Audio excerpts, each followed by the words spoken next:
चलिए बच्चों आगे चलते हैं। नेक्स्ट इज एक छोटी सी हेडिंग लिखिएगा, दैट इज मास डिफेक्ट। सुनिए बच्चों, हमारे पास मान लीजिए कि कोई न्यूक्लियस है। मैं एक बार एग्जांपल के लिए हीलियम न्यूक्लियस ले रहा हूं। हीलियम न्यूक्लियस के पास 2 प्रोटॉन होंगे और 4 न्यूक्लियन होंगे। 4 न्यूक्लियन का मतलब 2 प्रोटॉन तो हो चुके हैं, तो 2 न्यूट्रॉन और होंगे। तो it will have 2 neutrons and 2 protons.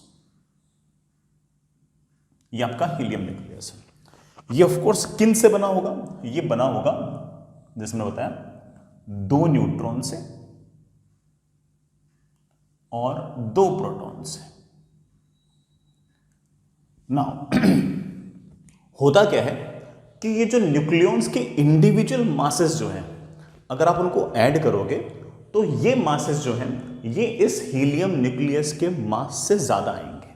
मतलब इसका मास प्लस इसका मास प्लस इसका मास प्लस इसका मास, इन चारों का जो मास है वो हमेशा आपके इस हीलियम न्यूक्लियस के मास से ज्यादा आएगा। और ये जो डिफरेंस है, इस डिफरेंस को हम लोग मास डिफेक्ट कहेंगे। तो मैं सिर्फ ये कहना चाहता हूं कि this side has more mass as compare to this.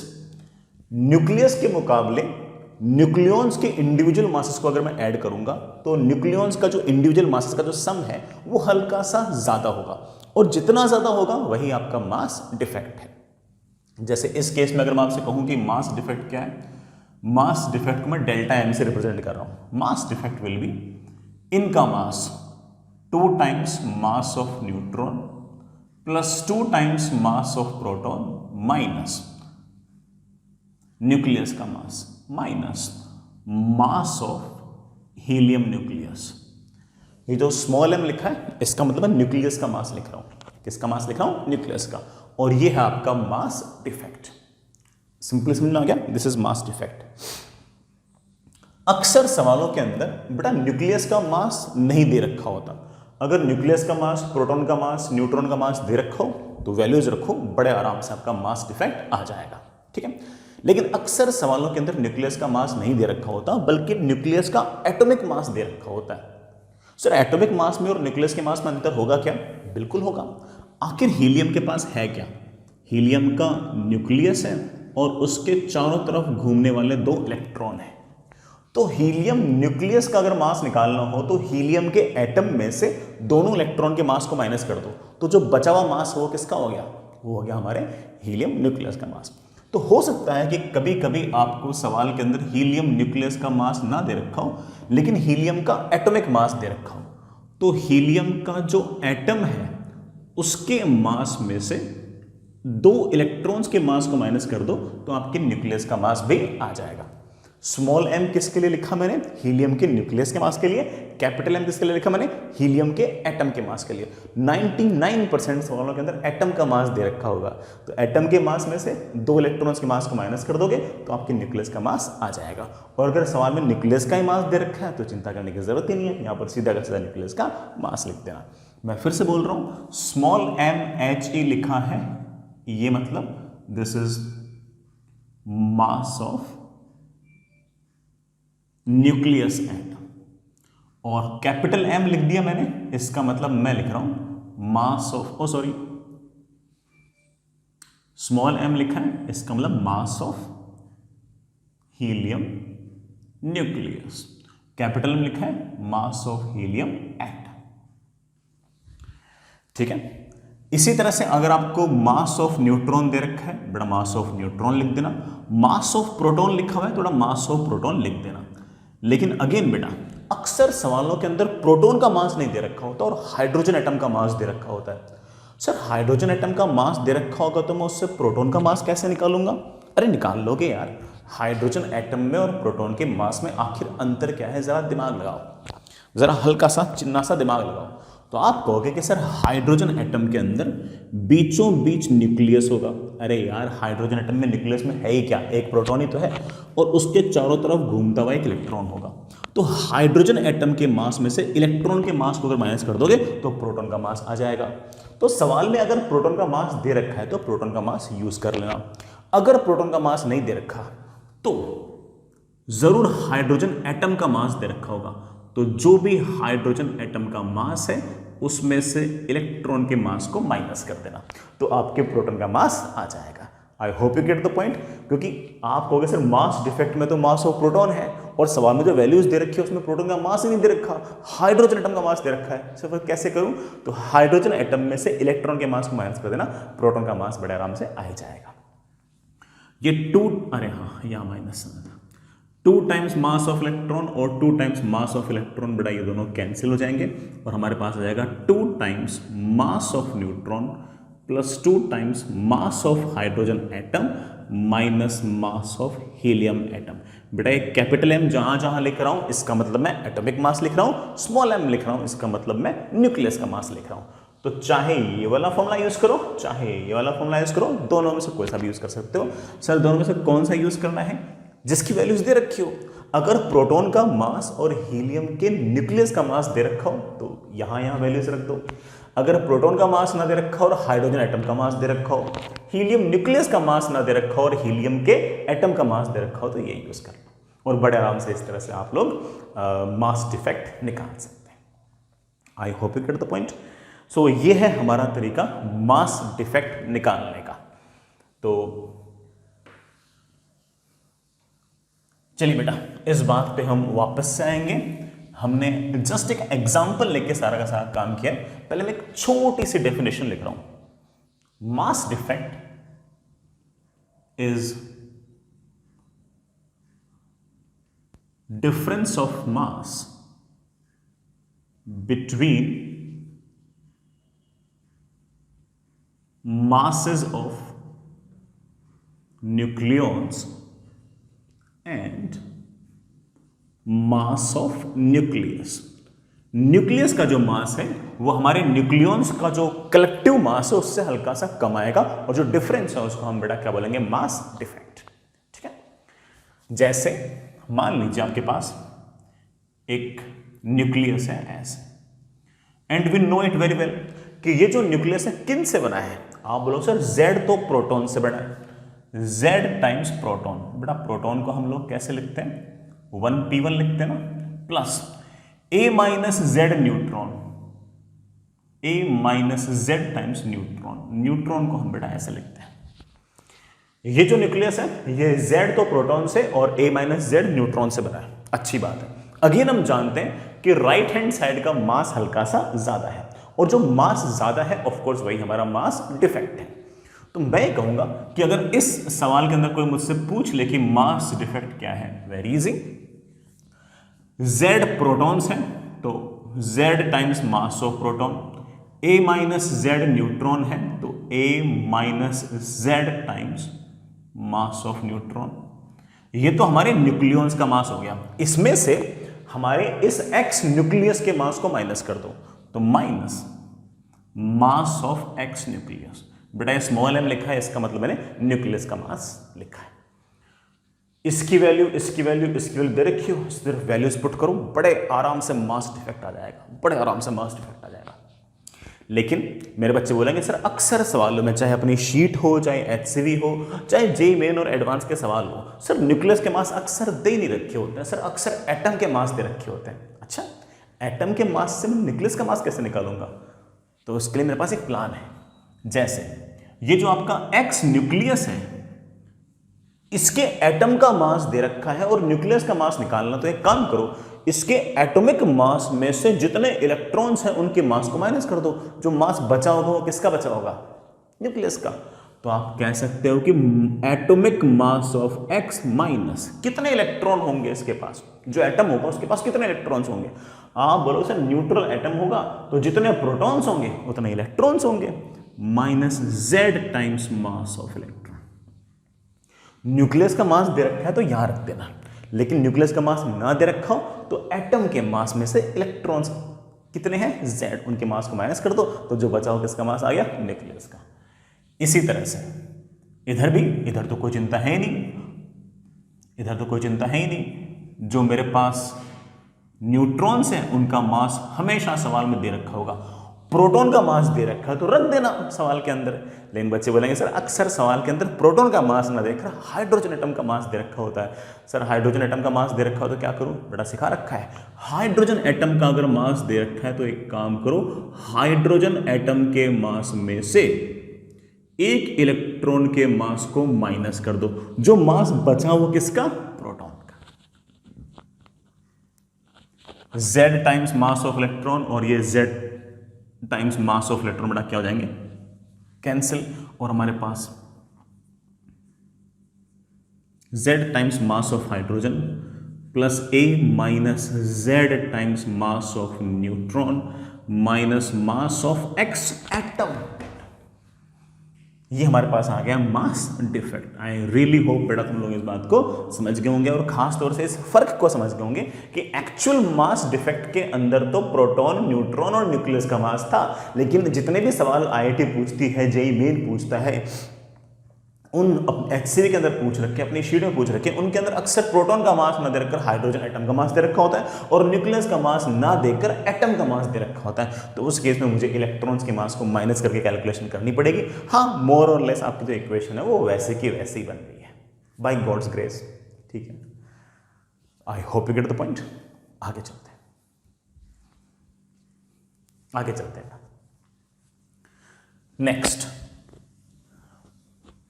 Next बेटा हेडिंग लिखिए। हमने मास डिफेक्ट बहुत ही बढ़िया से पढ़ा, लेकिन आपको लग रहा होगा कि हाँ यार सर ने फॉर्मूले लिखा दिए, मास डिफेक्ट के सवाल नहीं करा रहे। अरे कराएंगे बेटा, क्यों नहीं कराएंगे, तसल्ली रखो थोड़ी सी, सब करा देंगे, अभी कराएंगे। बस 2 पॉइंट और बता रहा हूँ, फिर सवाल करते हैं बढ़िया बढ़िया। Next is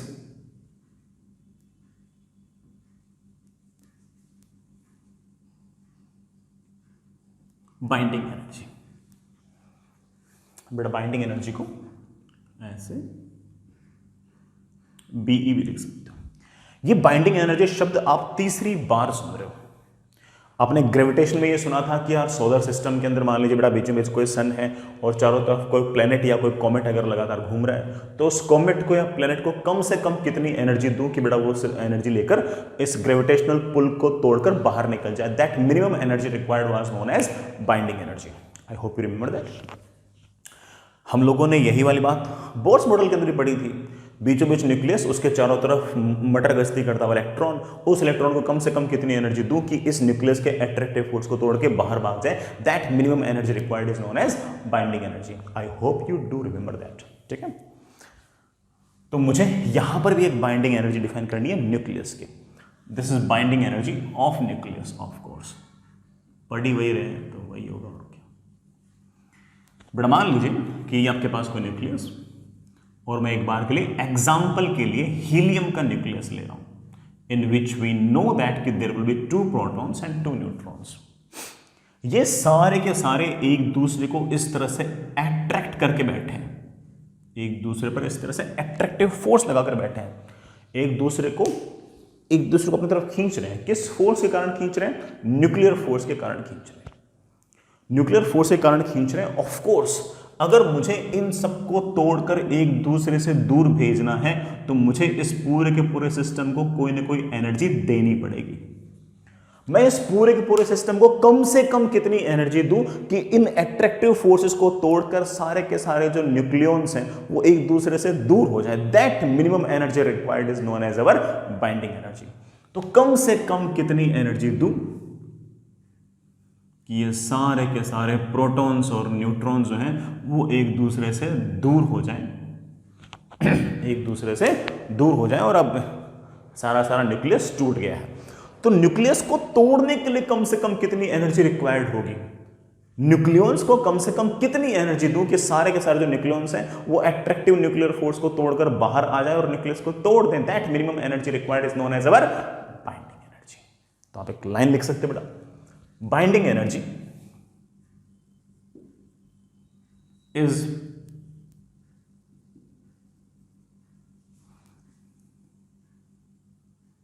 minimum energy required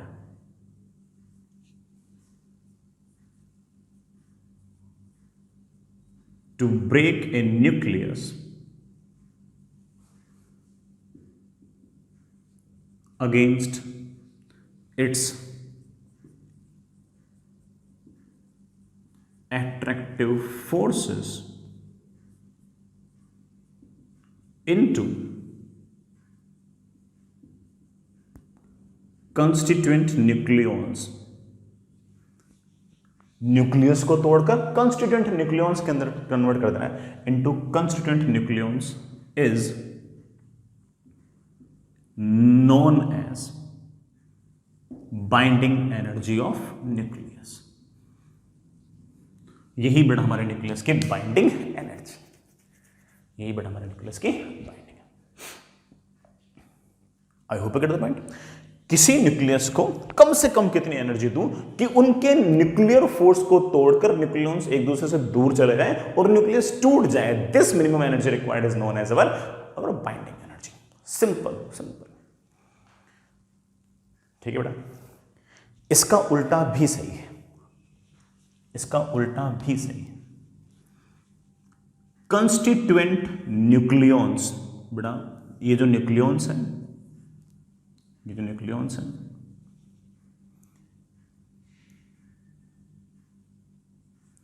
इनको मैं कितनी एनर्जी दूं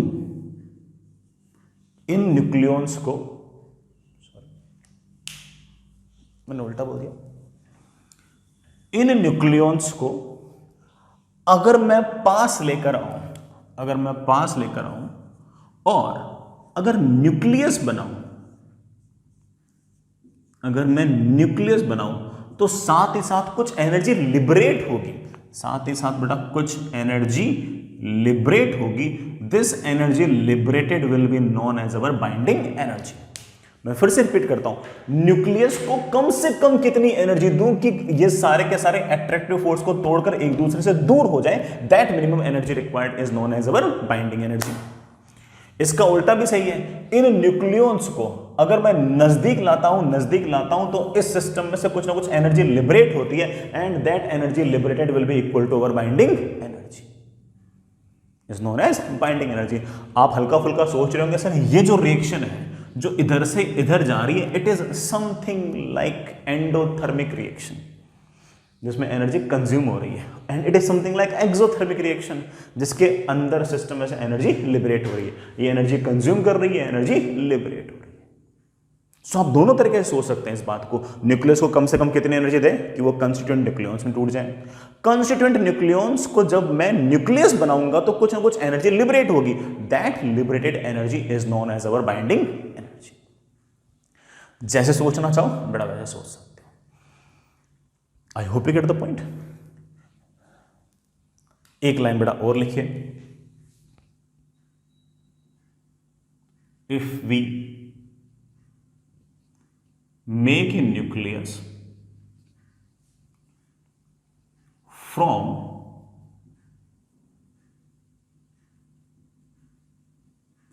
constituent nucleons, then some energy will be liberated, comma, this energy will be equal to binding energy. ये जो एनर्जी लिबरेट होगी बेटा ये बाइंडिंग एनर्जी के बराबर। Fair enough? आई होप बेटा वाली बात तो आप समझ गए होंगे। So this is our binding energy. मैं हल्का सा बेटा ये जो मैंने लिखे हैं ये मिटा रहा हूं। ये आपने लिख तो लिए होंगे ना, साथ साथ लिखा करो बच्चों, साथ साथ लिखा। चलिए मैं इसको मिटा रहा हूं।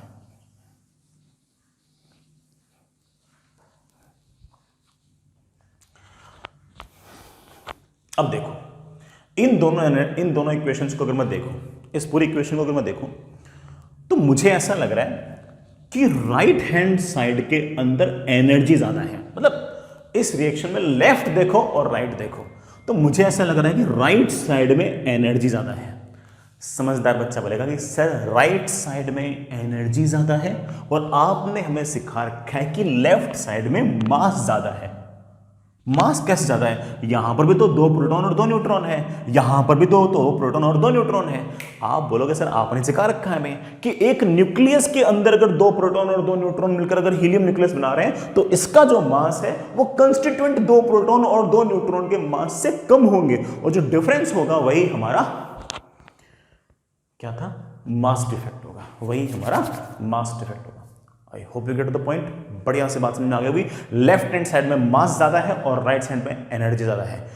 सर ना तो मास कंजर्व हो रहा है ना एनर्जी कंजर्व हो रही है। बेटा यही तो हमारी न्यूक्लियर फिजिक्स की मेन बात थी कि मास और energy are not that different terms, they are interconvertible. Mass energy में और एनर्जी मास में कन्वर्ट हो सकता है। और इस केस में अगर देखें तो लेफ्ट हैंड साइड के अंदर हमारा जो मास है वो ज्यादा है, और राइट हैंड साइड में अगर देखो तो हमारे पास ऑफ कोर्स एनर्जी ज्यादा है। और जितनी एनर्जी ज्यादा है वो मैं जानता हूं कि किस कारण से आई होगी। हल्का सा जो मास है वो गायब हुआ होगा, और जो मास गायब हुआ होगा वही एनर्जी की फॉर्म में लिबरेट हुआ होगा। तो हम यहां पर बड़े आराम से कह सकते हैं कि कोई मुझसे पूछ ले कि सर ये बाइंडिंग एनर्जी कितनी है, तो मेरा मन है ऐसे लिखने का कि this binding energy will be mass defect into c square. Left hand side का मास ज्यादा है, राइट हैंड साइड का मास कम है, और जितना मास कम है वो एनर्जी के फॉर्म में लिबरेट हुआ, and that energy is equal to our binding energy. So this binding energy equal to delta M into c square. आप बड़े आराम से कह सकते हो कि बाइंडिंग एनर्जी अगर आपको निकालनी हो तो आप कह सकते हो कि binding energy simply simply simply mass defect into c square. Calculation बिल्कुल भी टफ है, बिल्कुल चिंता मत करना तुम लोग, मैं बता रहा हूं मेरा कैसे। कैलकुलेशन आसान इसलिए क्योंकि हम लोग बाइंडिंग एनर्जी है ना वो इलेक्ट्रोवोल्ट में निकालने के मूड में है। आप बोलोगे तो और टफ हो जाएगा, पहले डेल्टा एम लिखो फिर सी स्क्वायर लिखो, वो जूल में आएगा, उसको इलेक्ट्रोवोल्ट में कन्वर्ट करने के लिए 1.6 इंटू 10⁻⁻19 से डिवाइड करो, तब जाके इलेक्ट्रोवोल्ट में आएगा। अरे नहीं नहीं, तुम मास डिफेक्ट निकाल लो एएमयू के अंदर, तुम मास डिफेक्ट निकाल लो किसमें? एएमयू के अंदर। और तुम लोगों को बड़ा मैंने सिखा रखा है कि एक एएमयू अगर गायब होता है तो 931.5 मेगा इलेक्ट्रोवोल्ट एनर्जी लिबरेट होती है। I hope you do remember, अपनी कैलकुलेशन की थी।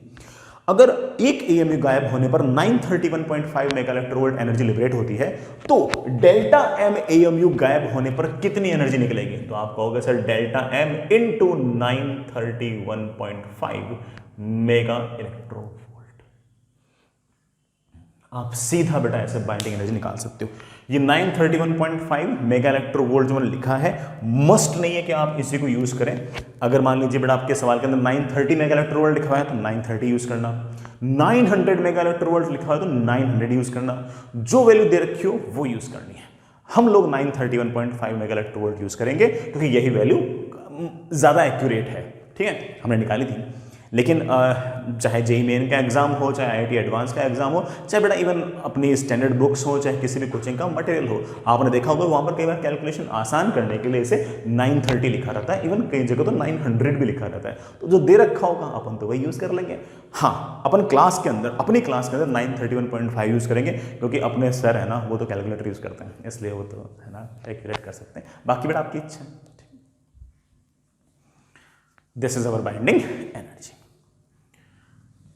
चलिए बेटा, हम बाइंडिंग एनर्जी का फंडा भी काफी हद तक समझ गए कि पहले मास डिफेक्ट निकालो और मास डिफेक्ट इनटू सी स्क्वायर कर दो, वो आ गई हमारी बाइंडिंग एनर्जी।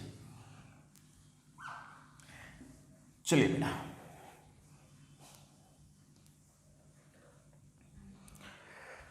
आगे चलते हैं आगे चलते हैं आगे चलते हैं। सर सवाल नहीं करा रहे, कराएंगे, सारी बातों को एक साथ ही सवाल करा देंगे। बस एक लास्ट पॉइंट और बता दूं, बस उसके बाद बेटा सवाल ही करना है अपन को। Next is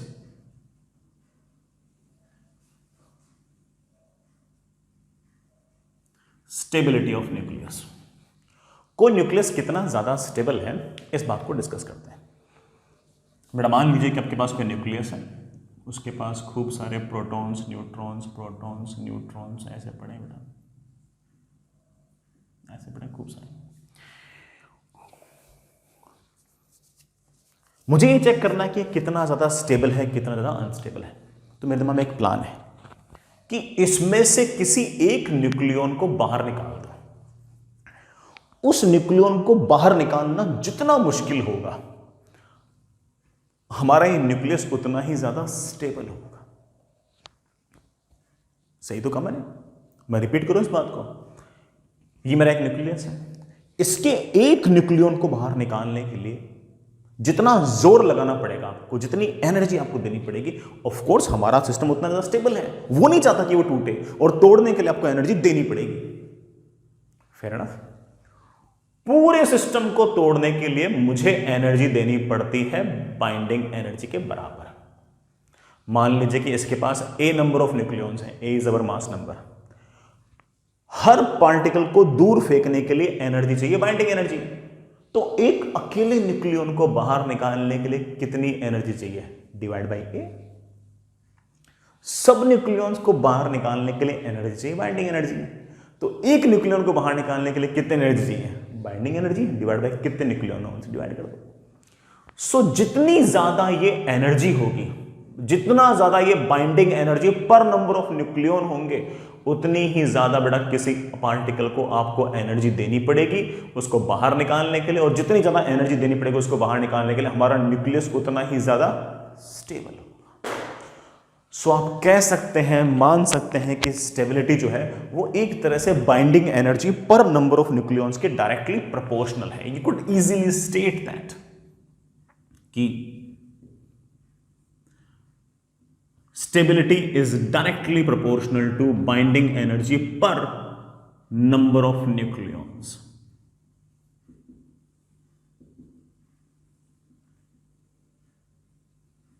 Binding energy per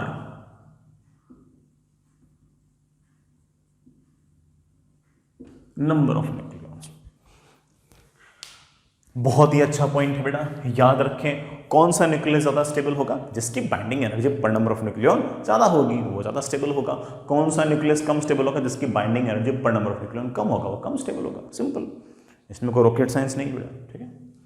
and I hope आपको लॉजिक भी समझ में आ गया होगा। सारे न्यूक्लियॉन्स को बाहर निकालने के लिए एनर्जी बाइंडिंग एनर्जी, तो एक न्यूक्लियन को निकालने के लिए कितनी एनर्जी है? बाइंडिंग एनर्जी डिवाइड बाई ए। और जितना ज्यादा ये, ऑफ कोर्स न्यूक्लियस को निकालना उतना ही मुश्किल, न्यूक्लियस को निकालना जितना मुश्किल, हमारा न्यूक्लियस उतना ही ज्यादा स्टेबल। सिंपल। जैसे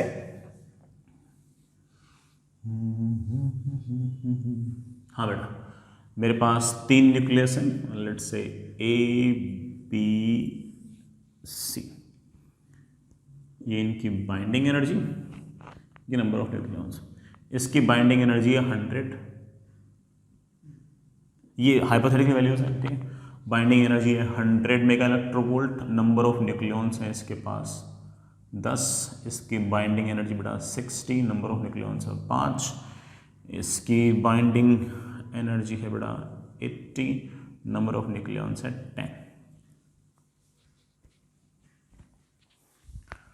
3 न्यूक्लियस है, इनका स्टेबिलिटी का ऑर्डर बताओ, कौन सा न्यूक्लियस ज्यादा स्टेबल है? तो ये मत सोचना कि सर ये इसकी बाइंडिंग एनर्जी ज्यादा है तो ज्यादा स्टेबल है, नहीं। Binding energy per number of nucleon निकालनी है। तो आप एक काम करना, पहले binding energy per number of nucleon निकालो। तो इसके आगे 10, इसके आगे 12, इसके आगे 8, ठीक है। तो आप कह सकते हो कि सबसे ज्यादा स्टेबल है ये, फिर है ये, और फिर है ये। तो आप कह सकते हो कि B is more stable then A then C, ठीक है। तो बाइंडिंग एनर्जी डिसाइड नहीं करेगी, binding energy per number of nucleons decide करेंगे कोई न्यूक्लियस कितना ज्यादा स्टेबल है या नहीं। चलो बच्चों, आप भी मेरी बातें सुनते सुनते बोर हो गए होंगे कि सर कब सवाल कराएंगे, सर तो सिर्फ और सिर्फ बातें कर रहे हैं, पता नहीं सर की बातें सच हैं गलत हैं। चलो चेक कर लेते। हाँ बेटा, एक सवाल, find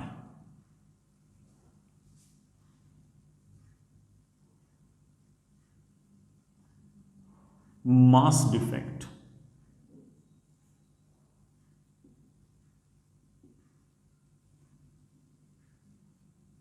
binding energy and binding energy per number of nucleons for alpha particle.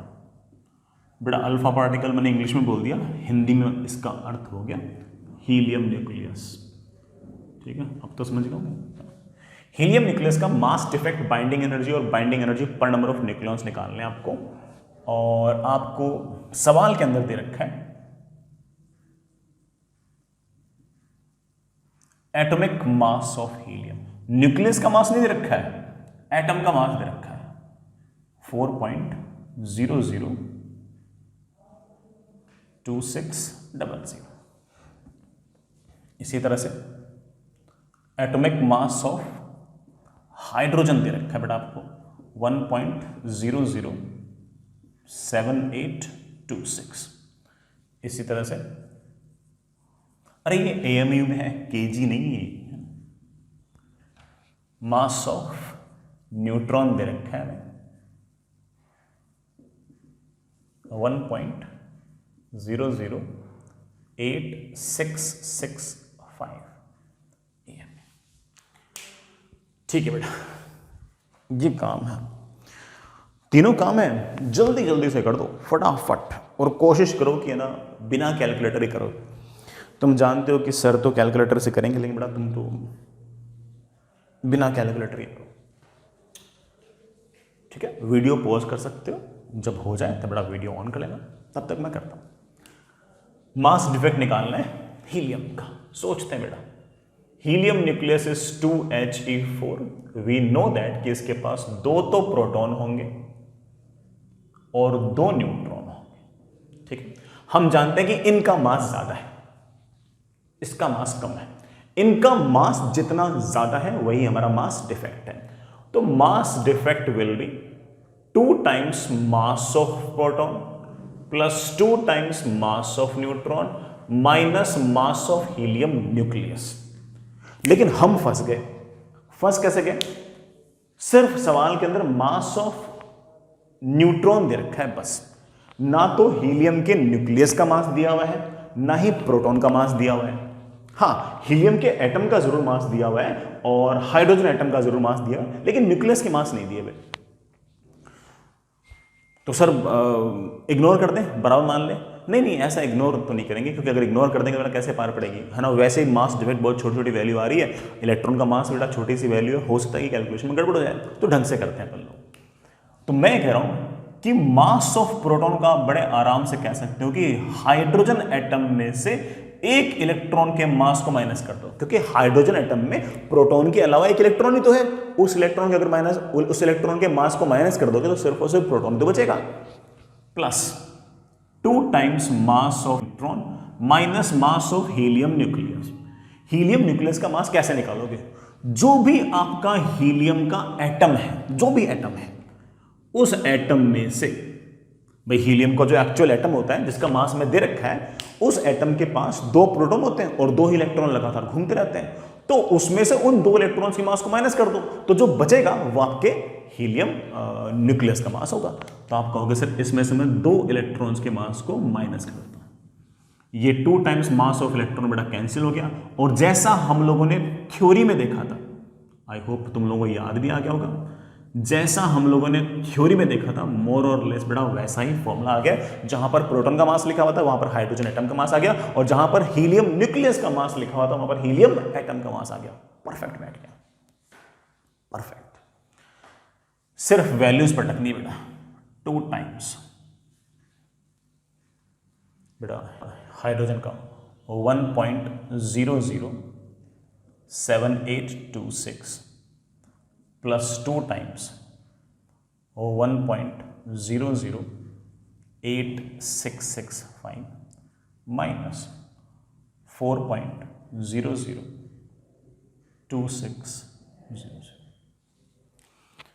देखना बेटा कितना आता है।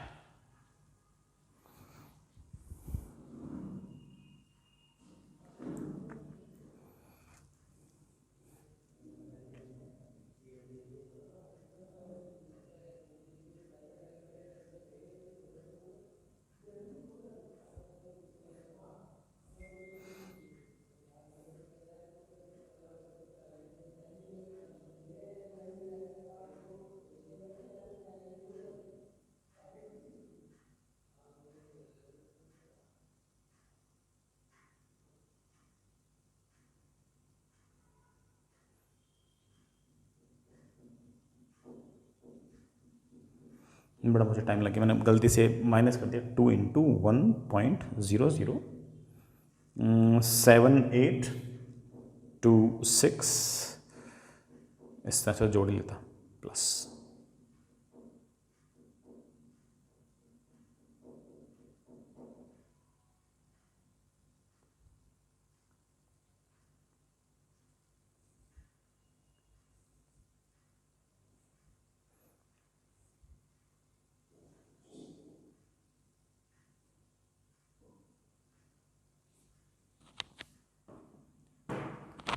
बड़ा 0.030382 AMA,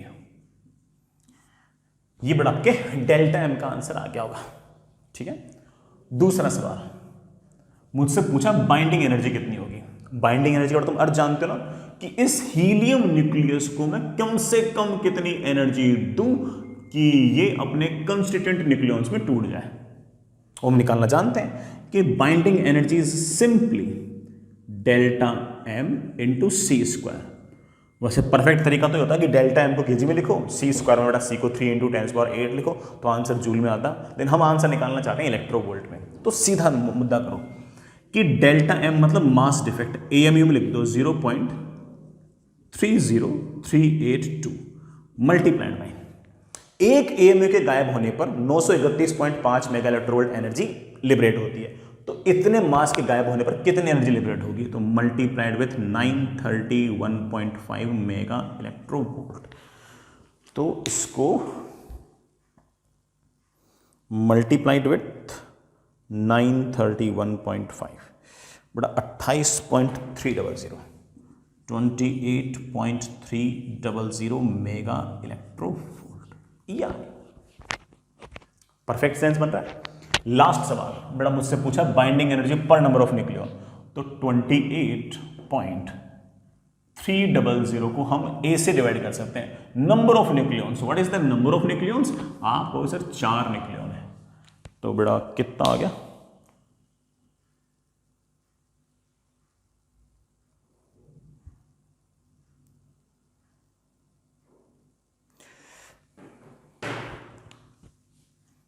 $7.075 मेगा इलेक्ट्रोवोल्ट। ये आ गया हमारा आंसर। क्या परफेक्ट आंसर निकाले बेटा अपन ने। बड़े आराम से करने वाले सवाल थे, कोई इसमें पंगे नहीं थे, सीधी सपाट कैलकुलेशन थी।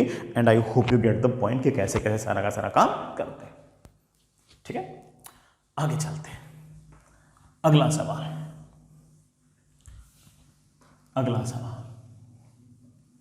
बेटा, अगला सवाल आपको पूरा लिखना है बेटा सवाल। ठीक है, आप तो अच्छे से नोट्स बना रहे हो तो आपको तो सवाल बढ़िया से करना है, मैं तो ऐसे काम चला लेता हूं।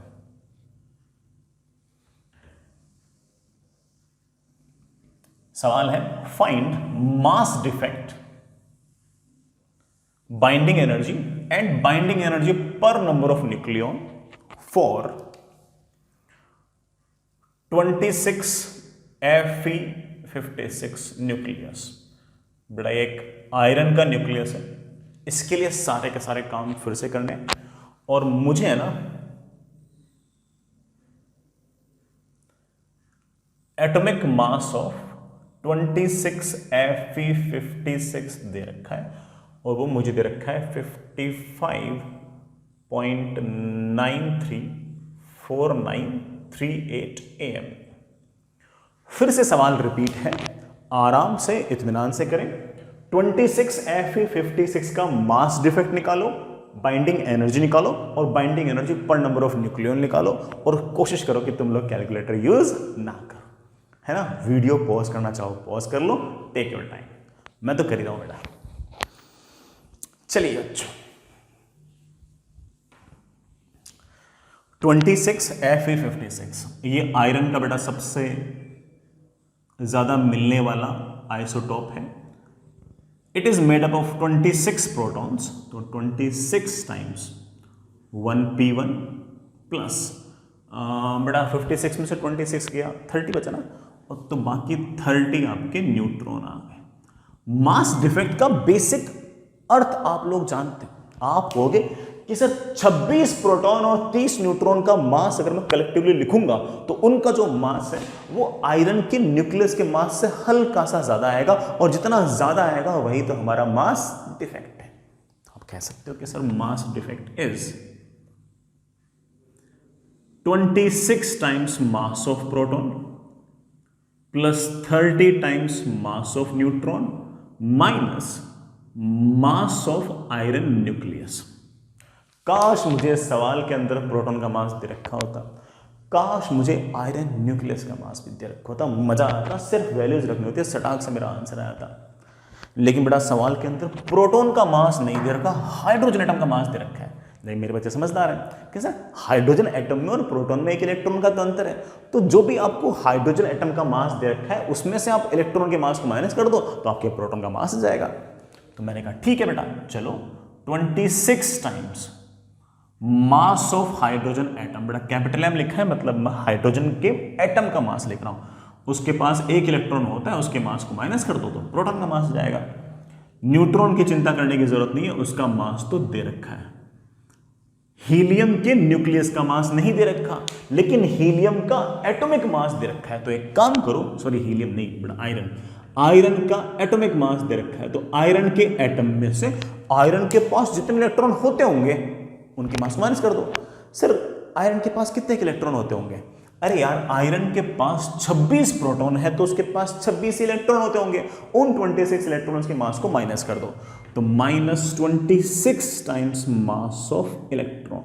ये जो मास ऑफ इलेक्ट्रॉन 26 टाइम्स है तो कैंसिल हो गया और हमारे पास सीधा आंसर आ गया है 26 times mass of hydrogen atom plus 30 times mass of neutron minus mass of iron atom. ये हमारा आ गया डेल्टा। हालांकि मैंने इतनी सारी कैलकुलेशन की, बच्चों को थ्योरी से याद था कि सर वही आएगा, बस मास ऑफ प्रोटॉन की जगह मास ऑफ हाइड्रोजन एटम लिख दो और मास ऑफ आयरन न्यूक्लियस की जगह मास ऑफ आयरन एटम लिख दो, सर वही आएगा। तो बच्चे तो डायरेक्ट लिख के बैठे होंगे। बेटा सिर्फ और सिर्फ वैल्यूज रखनी है 26 इंटू हाइड्रोजन एटम का मास 1.007826 plus 30 times mass of neutron 1.008665 minus 55.934938। बड़ा करना जरा कैलकुलेट कितना आता है।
बड़ा शायद 0.528488 AMU ये आया होगा। ये बेटा हमारा मास डिफेक्ट, पहला सवाल तो हो गया। अब चाहिए मुझे binding energy. Sir binding energy किस बात की? बेटा समझा तो चुका।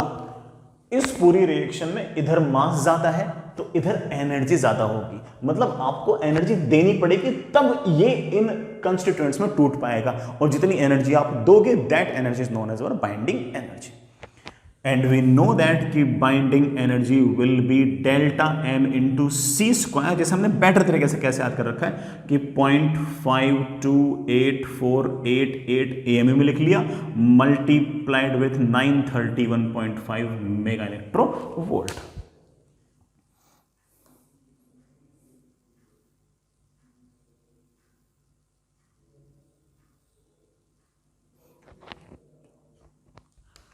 बड़ा ये आ गया 492, ओ सॉरी 492.29 मेगा इलेक्ट्रोवोल्ट। ये आगे बेटा मेरे पास binding energy. Sir binding energy per number of nucleon निकालनी पड़ेगी, तो 492.29 मेगा इलेक्ट्रोवोल्ट। कितने नंबर ऑफ न्यूक्लियॉन्स है? 56 है, तो डिवाइड बाय 56।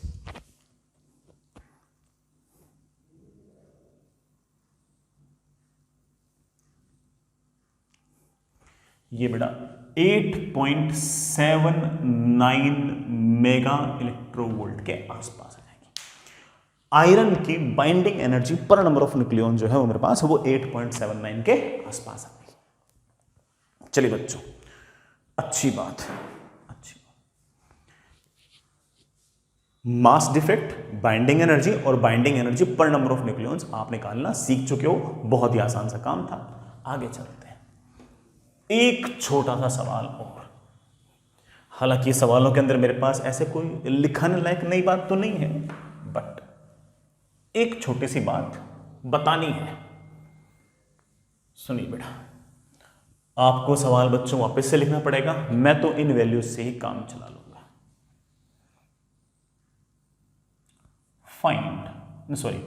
फाइंड तो ऊपर लिखा हुआ है, find mass defect, binding energy and binding energy per number of nucleons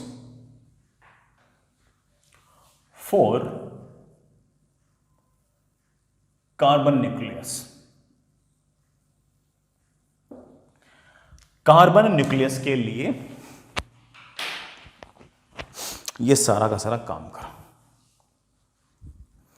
carbon nucleus के लिए सारा का सारा ये काम निपटाओ। चलिए बेटा शुरू हो जाइए, कीजिए। कार्बन न्यूक्लियस के लिए बेटा ये सारे के सारे काम वापस से रिपीट हैं, आपको करने हैं। चलिए कीजिए। अच्छा मैं करूँ? चलो मैं तो बेटा कर दूंगा, वही काम मुझे वापस से करना है। ऐसा तुम बेटा मुझसे हर एलिमेंट के लिए करवा सकते हो, हर एलिमेंट के लिए, इसके लिए भी कर दूंगा। अभी कर देते हैं। हम जानते हैं कि 6C12 carbon is made up of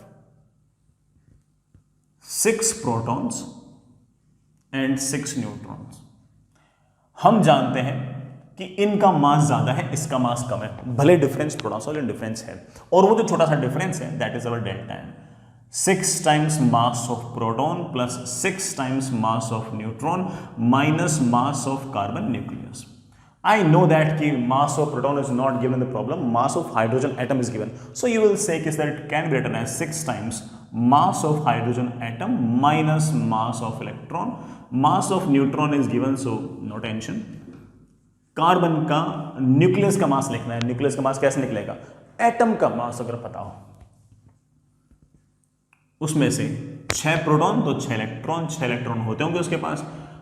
6 times mass of electron cancel, और हमारे पास बड़े आराम से आ गया 6 times mass of hydrogen atom plus 6 times mass of neutron minus mass of carbon atom. सबकी वैल्यूज पता है अपन को, सवाल में दे रखी है, रख दो। मेरे पास आ गया 6 times mass of hydrogen atom, कितना है बेटा? 1.007826 प्लस 6 टाइम्स 1.008665 माइनस कार्बन के एटम का मास। सर आपने दिया ही नहीं। सर आप आयरन का पूछ रहे थे तो आयरन का लिख रहे थे, हीलियम का पूछते हीलियम का लिख रहे थे। सर कार्बन का नहीं लिखा आपने। कार्बन का मैंने इसलिए नहीं लिखा क्योंकि कार्बन का आपको पता होना चाहिए, और IIT JEE मेन हो चाहे एडवांस हो, वो एक्सपेक्ट करेंगे कि कार्बन का एटॉमिक मास तो कम से कम आपको पता ही होगा। याद कीजिए, आप लोगों ने केमिस्ट्री में पढ़ रखा है कि एक AMU 1 AMU is defined as 1/12 of atomic mass of carbon. I hope याद होगा। कार्बन के एटॉमिक मास का 1/12 जो है वो 1 AMU है। तो पक्की बात है कि कार्बन का एटॉमिक मास बेटा 12 को ऊपर ले जाओ, 12 AMU एग्जैक्ट है, एग्जैक्ट है। क्योंकि AMU डिफाइन है किससे हुआ? कार्बन के एटॉमिक मास डिवाइड बाय 12, उसी से डिफाइन हुआ। तो आप कह सकते हैं कि सर इसमें तो चिंता करने की जरूरत ही नहीं है, -12। निकालना छोड़ा तो निकाल लेंगे। चलिए,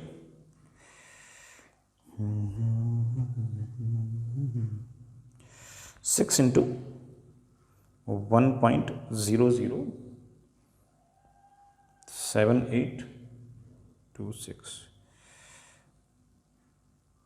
प्लस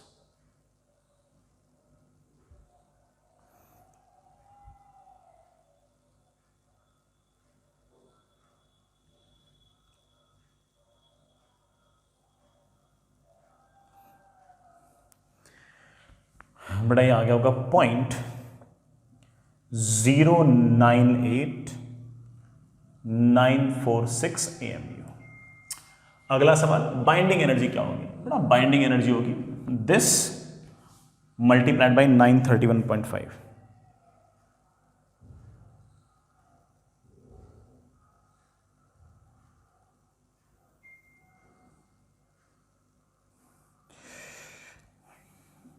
अगर आपको बाइंडिंग एनर्जी चाहिए तो that is delta M into c square, बड़ा करते बड़ा मेरे पास वैल्यू आ गई 92.16, that is 92.16 mega electrovolt. Sir मुझे तो binding energy per number of nucleons चाहिए, बड़ा न्यूक्लियॉन्स तो 12 है इसके पास, तो इसको 12 से डिवाइड कर दो, दिस डिवाइड बाई 12 कितना यार ये 7.68।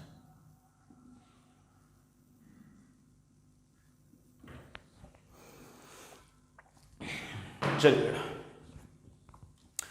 इन तीन न्यूक्लियस के डेल्टा एम बाइंडिंग एनर्जी और binding energy per number of nucleon मैंने निकालकर दिखा दिए। ये दिखाने से मैं आपको लगभग ये बात कन्विंस कर चुका हूं कि आप दुनिया भर के हर न्यूक्लियस की डेल्टा एम निकाल सकते हो, बाइंडिंग एनर्जी निकाल सकते हो और binding energy per number of nucleons निकाल सकते हो। आपको सिर्फ और सिर्फ उस एटम का एटॉमिक मास चाहिए। हाइड्रोजन का और न्यूट्रॉन का तो मैंने लिखा हुआ ही है, सिर्फ और सिर्फ उस एटम का एटॉमिक मास चाहिए। कोई कहता है सर गोल्ड के लिए काम करो, तो बेटा गूगल पर डाल दो कि गोल्ड का एटॉमिक मास क्या है, वो वैल्यू आ जाएगी। वो वैल्यू बेटा यहां रख लो, एक सवाल और बन गया, है कि नहीं? सर मुझे मरकरी के लिए करना है, बेटा मरकरी का एटॉमिक मास लिख लो। हाइड्रोजन का और न्यूट्रॉन का मैंने लिख ही रखा है, तो आपको उसके लिए चिंता ही नहीं है। आप तो दुनिया भर के जितने भी एटॉमिक मासेस आपको पता हो या फिर आपकी केमिस्ट्री की बुक के पीछे लिखे हो, उन सबको एक एक करके लिखिए और आप हर एक के लिए बाइंडिंग एनर्जी निकाल सकते हो, binding energy per number of nucleons निकाल सकते हो, डेल्टा एम निकाल सकते हो। सर फायदा क्या है?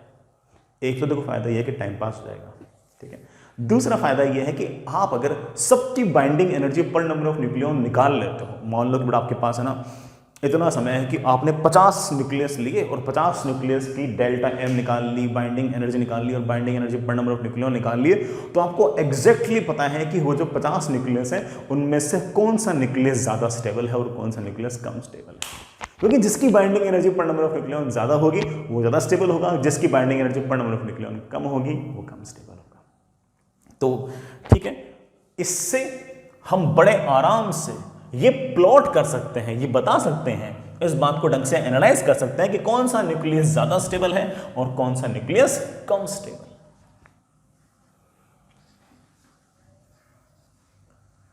ठीक है बेटा, कौन सा न्यूक्लियस कम स्टेबल और कौन सा न्यूक्लियस ज्यादा स्टेबल, ये हम बड़े आराम से पता कर सकते हैं। आई रियली होप तुम समझ गए होंगे। अब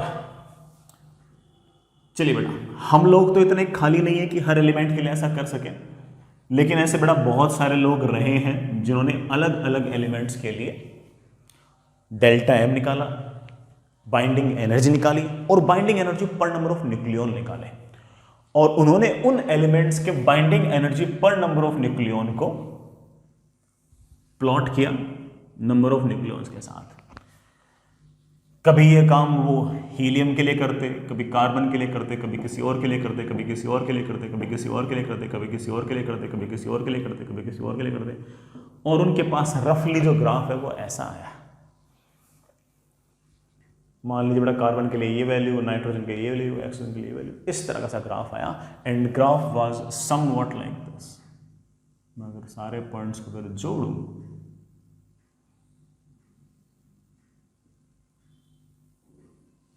तो ऐसा सा ग्राफ है, ऐसा सा ग्राफ है, और इसका जो मैक्सिमा आया है इसका जो मैक्सिमा आया है वो आया है 56 पर। किसके लिए? 26Fe56 के लिए। 26Fe56 जो हमारा आयरन का जो न्यूक्लियस था उसकी binding energy per number of nucleon सबसे ज्यादा थी और एनसीईआरटी में इसकी वैल्यू लिखी हुई है 8.8 मेगा इलेक्ट्रोवोल्ट। हमने भी कैलकुलेट की थी बेटा, मेरे ख्याल से 8.79 मेगा इलेक्ट्रोवोल्ट आई थी। एनसीईआरटी में 8.8 मेगा इलेक्ट्रोवोल्ट लिखी हुई है इस ग्राफ के साथ, तो मैंने 8.8 लिख दिया। हमने भी कैलकुलेट किया 8.79 तो आई थी ना। बाकी दुनिया भर के जितने न्यूक्लियस हैं उनकी binding energy per number of nucleon होगी, लेकिन वो 8.8 मेगा इलेक्ट्रोवोल्ट से कम होगी। सर ये ग्राफ क्या बहुत इंपॉर्टेंट है? हाँ भाई बहुत इंपॉर्टेंट है। ये ग्राफ मुझे दो बातें बता रहा है। Binding energy per number of nucleon तो बता ही रहा है, ये वाला ग्राफ आपको ये भी बता रहा है कि it is also telling us about the stability, कि कौन सा न्यूक्लियस ज्यादा स्टेबल है और कौन सा न्यूक्लियस कम स्टेबल है। इस बात की इंफॉर्मेशन भी हमें ये ग्राफ दे रहा है और बड़े आराम से दे रहा है, क्योंकि जिसकी binding energy per number of nucleon ज्यादा है वो ज्यादा स्टेबल है, जिसकी binding energy per number of nucleon कम है वो कम स्टेबल है। इसमें कौन सी बेटा कोई आर्गुमेंट वाली बात है, हम देख चुके हैं इस बात को। तो आप इस बात को नोटिस कर सकते हो कि आपका जो 26Fe56 है ये हमारे जितने भी नॉन एलिमेंट्स हैं, जितने भी हमारे अर्थ पर हैं, जिनको हम जानते हैं, उन सारे एलिमेंट्स में से सबसे ज्यादा स्टेबल न्यूक्लियस किसका है? आयरन का। वो भी आयरन का कौन सा isotope? 26Fe56 is the most stable nucleus among all the nucleus we know. जितने न्यूक्लियस हम जानते हैं उनमें सबसे ज्यादा स्टेबल अगर कोई न्यूक्लियस है तो बड़ा कौन सा है? 26Fe56, क्योंकि उसकी binding energy per number of nucleon सबसे ज्यादा है। 3 सवाल तो मैं करके दिखा चुका। तीनों सवाल के अंदर सबसे ज्यादा binding energy per number of nucleon किसकी आई थी? आयरन की आई थी। अगर आपके पास समय हो तो आप 2-4 बड़ा एलिमेंट्स और ले लो, गोल्ड ले लो, सिल्वर ले लो, कॉपर ले लो, और आपका कोई मन करे वो ले लो, और सबके लिए चेक कर लो कि कितना डेल्टा एम है, कितनी बाइंडिंग एनर्जी है, कितनी binding energy per number of nucleon है, और आप देखना कि वो हमेशा 26Fe56 से छोटी वैल्यू आएगी। आपके पास समय हो तो कर लेना, अदरवाइज बेटा ठीक है मेरी बात मान लेना, क्योंकि मैंने 3 तो करके दिखाई दी और कितने करूंगे यार, आप मेरे ख्याल से कन्विंस हो चुके होंगे। फिर भी आपको लगे तो आपको सिर्फ और सिर्फ क्या करना है? गोल्ड का एटॉमिक मास ढूंढना है, गूगल पे मिल जाएगा, वरना बेटा अपनी केमिस्ट्री की बुक के पीछे सारे एटॉमिक मास लिखे हैं, वहां से देख लेना। हाइड्रोजन का और न्यूट्रॉन का मैं लिखा चुका हूं तुम लोगों को, उनकी वैल्यूज को यूज कर लेना। पक्का है, श्योर है कि उनकी जो binding energy per number of nucleon है वो 8.8 मेगा इलेक्ट्रोवोल्ट से कम आएगी। It means that they are stable but not as stable as 26Fe56. So this is the graph of stability versus A2 and the most stable nucleus we know is 26Fe56. तो बेटा यहां से जो भी आपके इन्फ्रेंसेस बन रहे हो, जो भी रिजल्ट बन रहे हो, उनको एक एक करके हम लिखते हैं। पहला 26Fe56 is most stable nucleus। सारे न्यूक्लियस जिनको हम जानते हैं ऑफ कोर्स, उनमें बेटा 26Fe56 मोस्ट स्टेबल न्यूक्लियस। एक बात और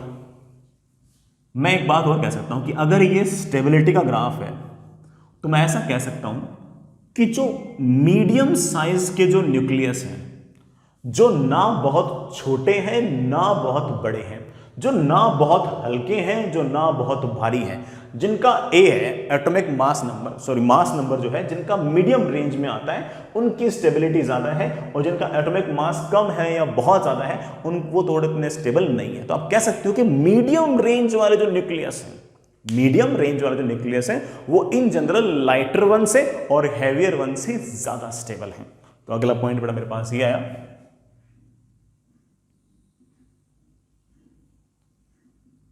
मीडियम साइज्ड न्यूक्लियाई। बड़ा न्यूक्लियाई इसलिए लिख रहा हूं क्योंकि बहुत सारे न्यूक्लियस की बात हो रही है, इन सब की बात हो रही है। Are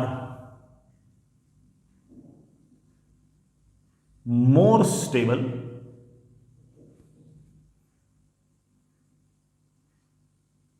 as compare to lighter and heavier nuclei. जो भी हल्के और भारी न्यूक्लियाई हैं उनके मुकाबले हमारे मीडियम साइज्ड न्यूक्लियाई जो है वो ज्यादा स्टेबल रहेंगे। ठीक है, ऐसा नहीं कहता मैंने बोला और आपने मान लिया, ऐसा हम देखा है, प्रैक्टिकली देखा है कि हाँ अगर मैं ग्राफ को प्लॉट करता हूं मोर और लेस बड़ा ग्राफ ऐसा आएगा। अच्छी बात है बेटा। अगला पॉइंट, अब यार देखो नेचर में आपने इस बात को नोटिस किया होगा कि हर ऑब्जेक्ट जो है, हर सिस्टम जो है, वो मोर स्टेबल बनना चाहता है, मोर स्टेबल कॉन्फ़िगरेशन में, मोर स्टेबल ओरिएंटेशन में जाना चाहता है कि नहीं? तो होगा क्या कि जो लाइटर न्यूक्लियाई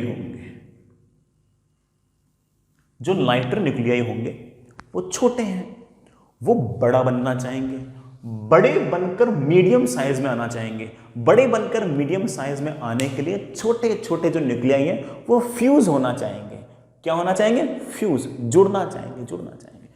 तो 2 या 3 छोटे न्यूक्लियाई फ्यूज होकर बड़ा न्यूक्लियाई बनना चाहेंगे, और बड़े न्यूक्लियाई बनकर वो इस रीजन में आना चाहेंगे। किस रीजन में? मीडियोकर रीजन में। और मीडियोकर रीजन में आकर उनकी binding energy per number of nucleon बढ़ जाएगी, and this process is known as nuclear fusion. बेटा क्या? Nuclear fusion. This reaction is known as nuclear fusion. Lighter nuclei will combine and become larger मतलब बड़ा ये नहीं कि इतना बड़ा हो जाएगा, इतना बड़ा होकर वापस अनस्टेबल हो जाएगा। बड़ा मतलब मीडियोकर रीजन में आने की कोशिश करेंगे, और उससे बड़ा हमारा जो नया वाला जो न्यूक्लियस होगा वो ज्यादा स्टेबल होगा, उसकी binding energy per number of nucleon ज्यादा होगी। तो आप कह सकते हो कि हम ये आगे जाकर न्यूक्लियर फ्यूजन हेडिंग डालकर अलग से ही पढ़ेंगे, ठीक है? अभी तो बड़ा सिर्फ इंट्रोडक्शन दे रहा हूं, और ये इंट्रोडक्शन देने का बेस्ट टाइम था क्योंकि हमने बाइंडिंग एनर्जी निकाली, binding energy per number of nucleon निकाले, सारे काम किए, तो इंट्रोडक्शन दे सकता हूं। Very lighter nuclei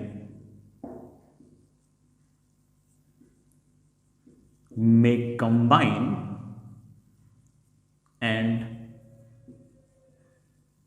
and merge to form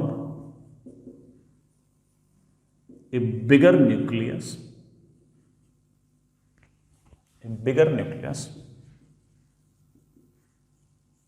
having more binding energy per number of nucleons and hence more stable। समझ गए इस बात को? इसका उल्टा भी सही है। ये जो आपके बहुत हैवी न्यूक्लियस है, इनकी टेंडेंसी भी क्या होगी कि यार काश हम भी स्टेबल होते। स्टेबल होने के लिए ये जो बहुत ही हैवी न्यूक्लियस है, ये जो भारी वाले न्यूक्लियस है, जिनका ए बहुत बड़ा है, जिनकी साइज बहुत बड़ी है, ये भी मीडियोकर रीजन में आना चाहेंगे। मीडियोकर रीजन में आने के लिए ये टूट जाएंगे, 2 या 3 पार्ट में ये टूट जाएंगे। 2 या 3 पार्ट में टूटने का सिर्फ और सिर्फ यही कारण है कि ये किस में आना चाहते हैं? मीडियोकर रीजन में आना चाहते हैं, जहां पर binding energy per number of nucleon ज्यादा है। इसमें फ्यूज हुए हैं, जुड़े हैं, यहां पर टूटे हैं। ये जो टूटना है it is known as fission, और specifically this is a nuclear reaction, so I would say this is our nuclear fission. I hope it's fine. लेकिन दोनों का एम एक ही है, both of them want the binding energy per number of nucleons to increase. Both of them मतलब both process aim वही है कि यार किस तरह से हम ज्यादा स्टेबल बन जाए। तो ऐसे केस में अगला पॉइंट बेटा,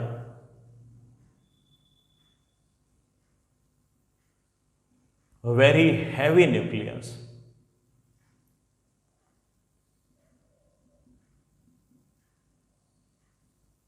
may disintegrate and break into lighter nuclei। Lighter nuclear का मतलब ये नहीं कि यहां से उड़ के यहां चले गए, ना ना। लाइटर न्यूक्लियर मतलब खुद से लाइटर, बहुत हैवी से लाइटर कौन होगा? मीडियम रीजन वाले। And break into lighter nuclei to have more binding energy per of number of nucleons and hence become more stable. और ऐसे करके बड़ा ये भी क्या चाहते हैं कि स्टेबिलिटी इनकी बढ़ जाए, बड़ा स्टेबिलिटी इनकी बढ़ जाए। We are on the same topic, तो बड़ा मैं एक छोटी सी बात और बोलना चाहूंगा। हालांकि हम अलग से हेडिंग वगैरह भी डालेंगे, बट सुनिएगा, ये जो स्पॉन्टेनियस रिएक्शंस हो रही है, जो अपने आप हो रही है, ये सारी की सारी एक्सोथर्मिक रिएक्शंस होती हैं। जो अपने आप रिएक्शंस हो रही हैं, ये सारी की सारी एक्सोथर्मिक रिएक्शंस हैं। You know the meaning of exothermic very well, कि ये अपने अंदर से रिएक्शन होने पर एनर्जी बाहर निकलती है, कुल मिलाकर एनर्जी बाहर निकलती है, ठीक है, इन है ना, कुल मिलाकर एनर्जी बाहर निकलती है।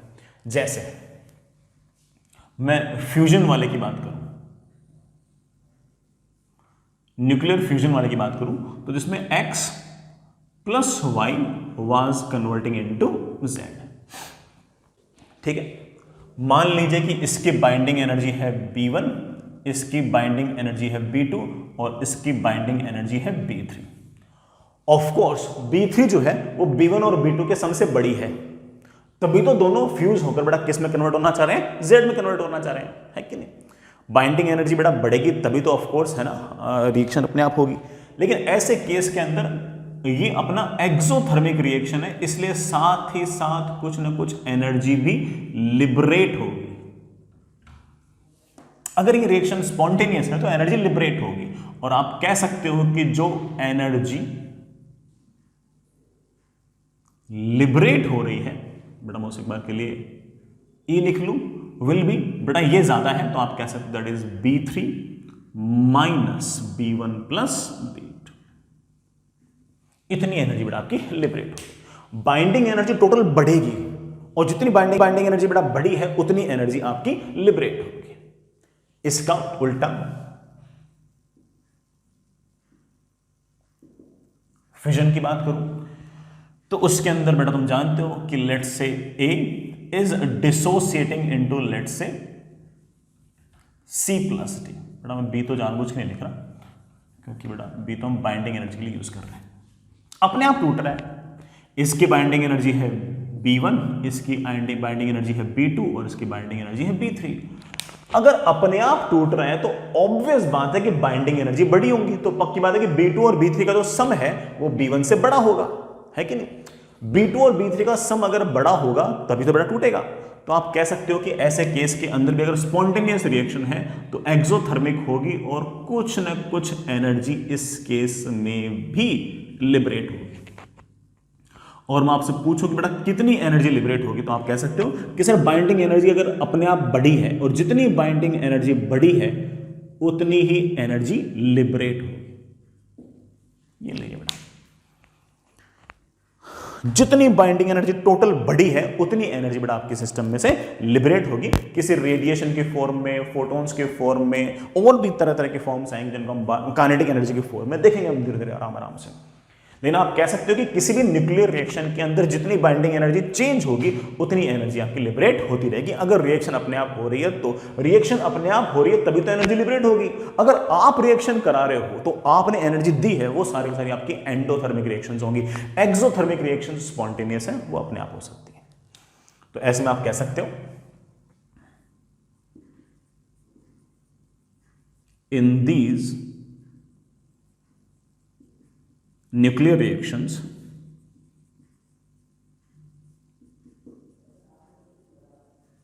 energy liberated is always equal to change in total binding energy, which change obviously means binding energy of product minus binding energy of reactant। Product की बाइंडिंग एनर्जी ज्यादा होगी रिएक्टेंट से बेटा, तभी तो ऑफ कोर्स रिएक्शन अपने आप होगा, और रिएक्शन अपने आप होगा तो एनर्जी लिबरेट होगी, जो एनर्जी लिबरेट होगी उन दोनों के डिफरेंस के बराबर है। ठीक है बेटा, ये वाली बात तो समझ में आई गई होगी। एक सवाल पूछो जैसे आपसे बेटा, मान लीजिए कोई न्यूक्लियर रिएक्शन है, इस तरह से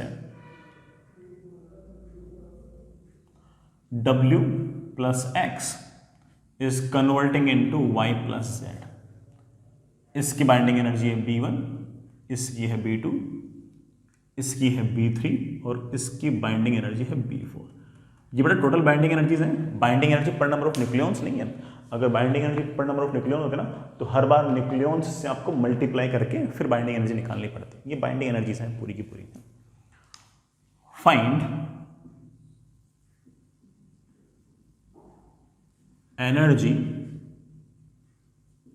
liberated in this nuclear reaction. इस न्यूक्लियर रिएक्शन के अंदर कितनी एनर्जी लिबरेट होगी।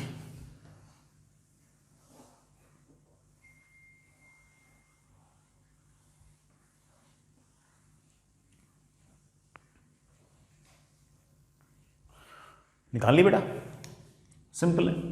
जो एनर्जी लिबरेट होगी बेटा that will be binding energy of product minus binding energy of reactant.